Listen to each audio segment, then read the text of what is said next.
सदर मुमलिकत आसिफ अली जरदारी ने वफाकी दारुल-हुकूमत इस्लामाबाद में जलसे जुलूसों को रेगुलेट करने से जो मुतालिक बिल है उसमें दस्तखत कर दिए हैं कि हुकूमत की जानिब से ये मौक़िफ़ सामने आया कि जनाब ये जो बिल है ये जलसे जुलूसों को रेगुलेट करने के लिए ये बिल है, क्योंकि अक्सर ऐसा होता है कि जब भी जलसे जुलूस इस्लामाबाद या शहर इक़्तिदार में होते हैं तो वहाँ पर पूरी निज़ाम को चोक कर दिया जाता है, अवाम बड़ी मुश्किलात का शिकार रहती है। तो जलसे जुलूस करना, एहतजाज करना पाकिस्तान के हर शहरी का हक है, लेकिन इसका हरगिज़ ये मतलब नहीं है कि बाकी लोगों की जो ज़िंदगी है वो किसी न किसी तरह इफ़ेक्ट हो जाए। बिल के जो अहम निकात हैं उसमें ये कहा गया है कि असम्बली का कोऑर्डिनेटर डिस्ट्रिक्ट मजिस्ट्रेट को 7 रोज़ कबल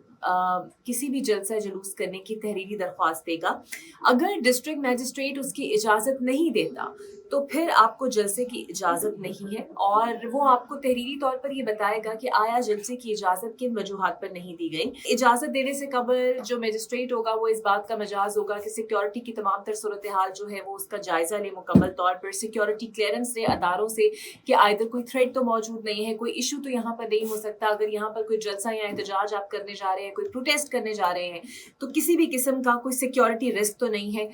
या फिर अगर आप किसी रेड जोन में जा रहे हैं या हाई सिक्योरिटी एरिया में जा रहे हैं और उस एरिया में जलसे जुलूस करना मना है,